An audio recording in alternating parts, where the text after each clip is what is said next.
The 11:40 train was empty enough that Marin Ito had no reason to sit next to me, and she did anyway, and 4 stops later her head was on my shoulder and she was asleep.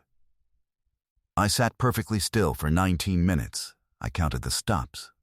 The way you'd sit if a wild animal had decided to trust you and you didn't want to be the reason it learned better. When the train slowed for her station, she woke, sat up fast, fixed her eyes on the black window, and said, "I wasn't asleep." She'd been asleep. I'd felt her breathing go long and even against my arm. But I said, "Okay."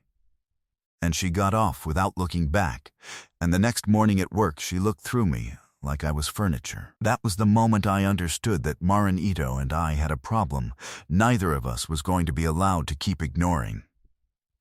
My name is Theo Lang. I'm 35, and I'm an architect, which sounds more romantic than it is. I don't design museums. I design the parts of buildings nobody photographs, stairwells, accessible restrooms, the route the fire marshal walks, the dimensions that keep a doorway legal. I'm the person who makes sure the beautiful thing won't fall down or get someone sued. I know exactly how much weight a beam can carry before it fails.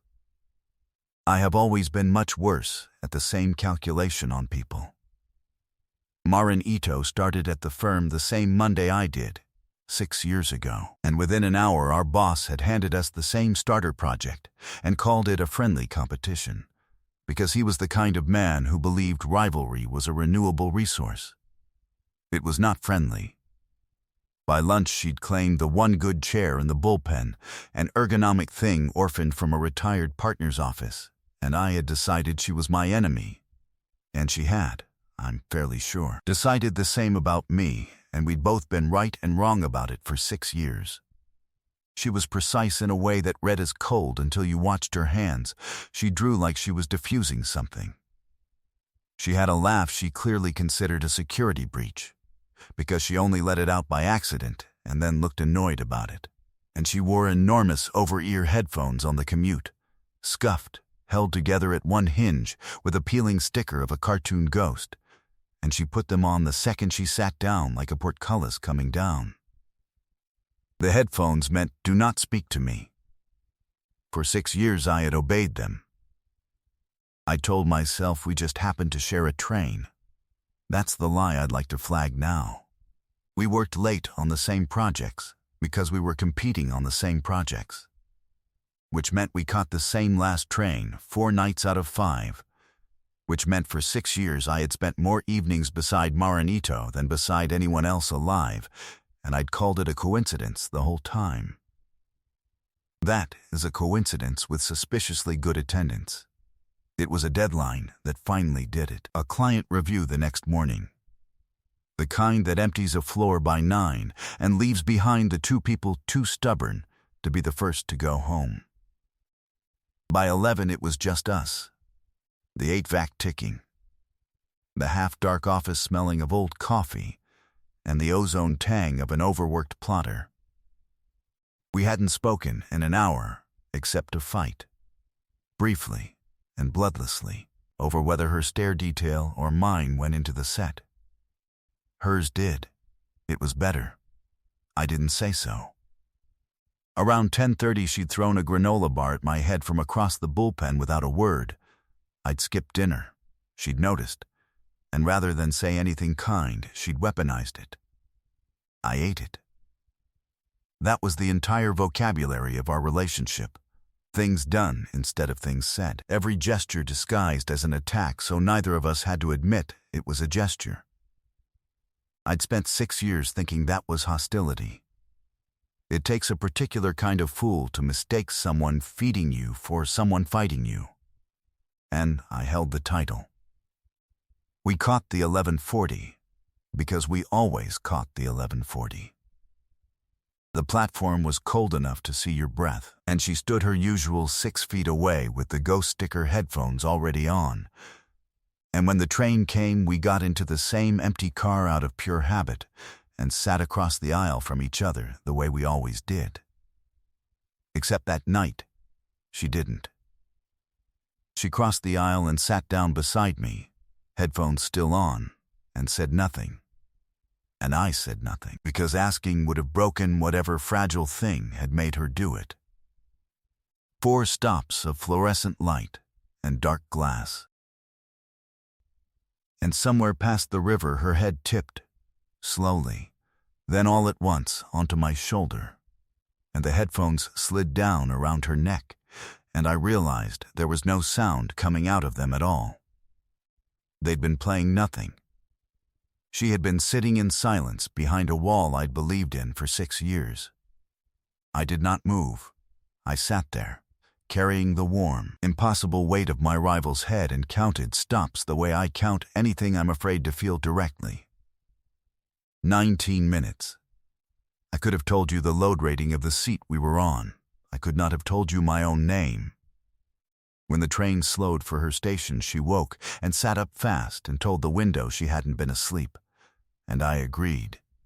Because I am a coward with an excellent grasp of structural integrity, and she was gone before the doors finished opening.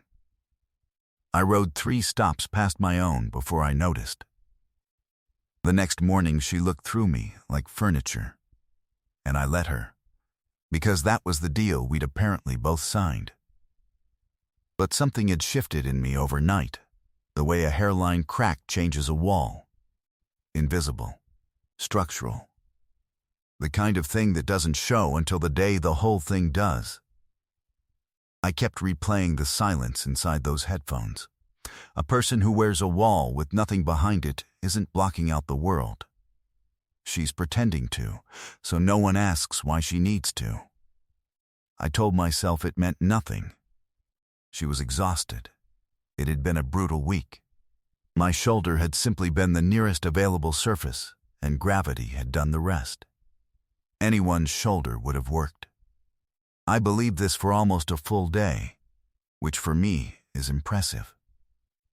The trouble with being the person who calculates failure for a living is that you get very good at spotting a load-bearing thing, pretending to be decorative. I'd been treating 6 years of shared trains as decorative. They were holding up more than I wanted to admit. Here is the part I couldn't argue my way out of. In 6 years, she had never once moved seats. Not when the car was empty, not when a drunk sat near her, not when the heater quit on her side in February.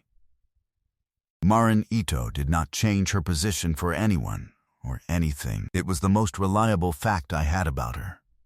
And that night she had crossed an empty aisle in the dark to sit beside the man she was supposed to despise, and then she'd let her guard fail completely against his shoulder. People don't do that by accident. I design things for a living precisely so they won't fail by accident. The body chooses where to fall asleep. I just hadn't wanted to know what hers had chosen. The evidence, once I started looking, had been piling up for years. I'd just filed all of it under rivalry. The late projects, she volunteered for every one. The brutal ones nobody else wanted. And so did I. And I'd always assumed we were both just ambitious. Greg from Structural, who gossips like it's billable, mentioned over the microwave that Marin had turned down a transfer to the firm's other office that spring. Better title. Shorter commute. Said she didn't want to start over. Greg shrugged, and I stood there holding a cold lunch thinking that she'd been at the firm 6 years. There was nothing left to start over. On the train that week, she still sat across the aisle. We hadn't repeated the thing. Neither of us that brave in daylight. But the headphones stayed around her neck now. Not up. Just resting there, the cartoon ghost facing out. The silence no longer bothering to pretend it was music. Once I caught her watching my reflection in the dark window, and she caught me catching her, and instead of looking away, she held it for 1 second longer than felt safe before she turned back to the glass. That 1 second cost me a night of sleep. I am a man who has stood under cranes without flinching, and I was being quietly dismantled by a woman's refusal to put her headphones back on. My survival instincts have always been worse indoors. Then there was the chair. The one good chair. The one she'd seized on day one and defended for 6 years like a homeland. I came in early one morning before the review and found it parked at my desk. Just moved there, in the dark, no note. The way you leave something when you would rather die than explain it. When I rolled it back to her bullpen, she didn't look up from her screen. "It's bad for your back," she said. "You sit like a question mark." Which was, by a wide margin, the kindest thing she had said to me in 6 years, delivered as an insult, because that was the only delivery system she trusted. But the thing that actually took the floor out from under me, I found by accident in the set. The morning of the review, I was checking my own drawings one last time and noticed a dimension on a stair riser had been quietly corrected, a number I'd fat-fingered weeks earlier. The kind of small wrong number that doesn't look like anything until a contractor builds it and someone in front of the whole client tears you apart for it. Someone had caught it. Someone had fixed it in my sheets, in my line weight, matching my hand so closely that I'd never have known, and initialed nothing, and said nothing, and let me walk into that room safe and oblivious. There was exactly one person in the building who knew my drawings well enough to forge my own correction into them. She had spent who knows how many late nights studying the work of the man she was supposedly racing, closely enough to repair it invisibly so I wouldn't get hurt, and then to say nothing, so I'd never owe her for it. I have signed off on the structural safety of buildings full of strangers. I could not, it turned out, identify the load that one rival had been quietly carrying for me for years.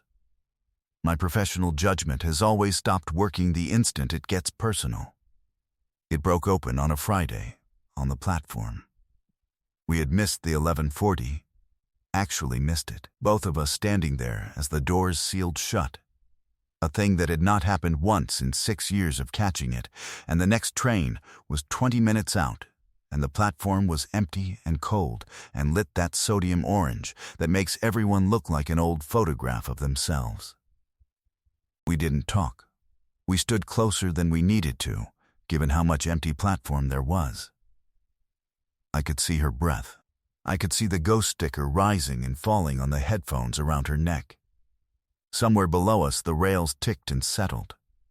She had her hands jammed in her coat pockets and her shoulders up around her ears, and I had the powerful structural certainty that if I said the wrong thing, she'd be gone, and an equally strong certainty that the silence we'd maintained for 6 years was finally, audibly failing, the way you can sometimes hear a beam start to go before you can see it. I thought about the corrected dimension. I thought about the chair, and the transfer she'd turned down, and the empty headphones, and 6 years of her sitting 6 feet away every night like a planet that had quietly chosen its orbit. I thought about how I'd built an entire identity out of being her rival, and how much easier that had been than the alternative, which was standing on a cold platform, admitting that the best hours of my adult life had all happened on a train I pretended I only took because the schedule was convenient. The next train was still minutes out. The orange light buzzed. I watched her decide something, watched her jaw set the way it did before she committed a line to a drawing she couldn't erase. She spoke first. She always was the braver one. I just never had the humility to notice. "I keep them on with nothing playing," she said to the empty track, touching the headphones. "Have for years. It's easier than telling people I'd rather not talk." A breath that shook on the way out. "Except the train I take is the train you take. So mostly I've just been sitting next to you in silence on purpose. For 6 years. She finally turned and looked at me. "I fell asleep on your shoulder because it was the first time in a long time I felt safe enough to. Everything in me went still, not the dramatic kind, the kind of still a building goes the instant before a load finally finds its path, and the whole frame settles into the shape it should have been all along.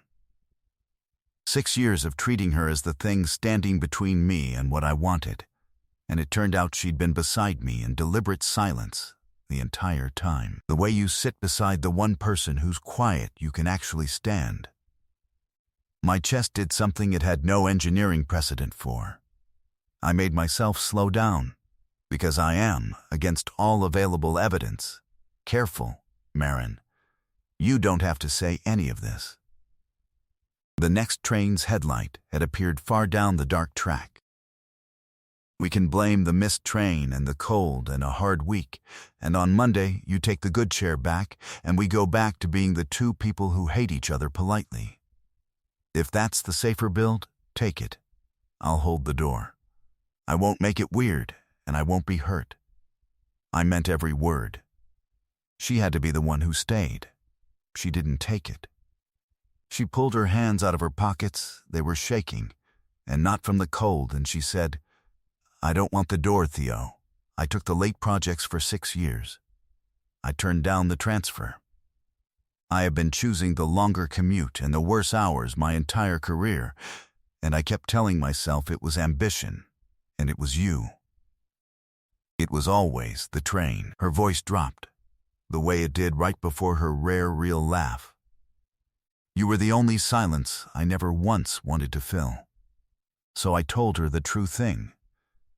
And I didn't reach for 'I love you,' because that's the prefab version, and I don't trust anything that arrives pre-assembled. You drew the better stair detail 6 years ago, and I never told you," I said. "I've spent 6 years competing with the one person whose work I'd actually want my name beside. I called it rivalry, because rivalry let me sit next to you every single night, without admitting that the best part of every brutal day was the 11:40. You're not the thing in my way, Marin. You're the thing I've been walking toward this whole time, pretending I wasn't." I reached up slowly and lifted the headphones off from around her neck, giving her every second to stop me, and looped them over my own. "There," I said. "Now neither of us has a wall. You fixed my riser dimension," I added, quieter, because it had only just landed how long she'd been doing this. "Before the review, you've been keeping my building standing for years and letting me think I did it alone. I don't know how to live next to that and keep calling you my rival." Her eyes did the thing then, the brightening she usually blinked away, and this time she let it stay. "I noticed everything about you," I said, and explained all of it as something I could survive. "I'm done surviving you. I'd rather just be next to you with the sound on." She laughed, the real one, the security breach, and it cracked straight into something wetter, and she stepped in, and I caught the side of her face in my hand, and we kissed on a freezing, empty platform. Careful and slow, 6 years late and exactly on schedule. And then the train we'd missed the entire point of catching came roaring in anyway, brakes shrieking, doors banging open onto a bright empty car, and a recorded voice announced our station with such absurd cheer that we both started laughing too hard to actually board it. We let it go. We caught the next one. She put her head on my shoulder before we'd cleared the first stop, and this time she didn't pretend otherwise. 3 months later we still caught the 11:40. Except now, we missed it on purpose sometimes, just to have the cold platform to ourselves. We still competed. We still fought over whose detail went into the set. She still usually won, but the fights ended at my apartment now instead of at separate turnstiles. The firm figured it out before we announced anything. Greg claimed he'd called it for years, which was a lie, but a generous one. Nothing about us had really changed. She still sat like every chair might betray her. I still over-engineered her silences, reading load into them that wasn't there. Except now, when I got it wrong, she told me, instead of letting me wonder for 6 years. A year after that, she left the ghost sticker headphones on my desk one morning, the way she'd once left me the good chair. No note, because she would have died before explaining it. I understood. They were the walls she didn't need anymore. I keep them in a drawer at home, beside the other things I save and can't explain. Once, early on, I asked her what she used to listen to back when the headphones still played something, in the years before she gave up and just wore the silence. She thought about it and said, eventually nothing. I figured out the train was quieter with you next to me than anything I could put on. She said it like a complaint. I have never been paid a better one. Years later, when people ask how we got together, she says I stole her headphones on a train platform, which is technically true and tells you nothing. I say it took us 6 years and 1 missed train, which is closer. But the version I keep is the silence. 19 minutes of it. Her head on my shoulder. The empty headphones I finally learned to read. I'd spent my whole life calculating what a structure could carry. It never once occurred to me to check what I could. It wasn't sudden. It had probably always been her. 4 nights out of 5, 6 feet across an aisle. It just, one night, stopped pretending to be a coincidence. So tell me, what would you have done if your coworker fell asleep on your shoulder and then swore it never happened? Would you have let her keep the lie? Or would you have finally said the true thing? And have you ever sat in silence next to someone for years, calling it nothing, when it was quietly the most honest part of your day? Tell me your story in the comments. I read every one. If this one found you somewhere quiet, leave a like, subscribe, and I'll see you in the next story.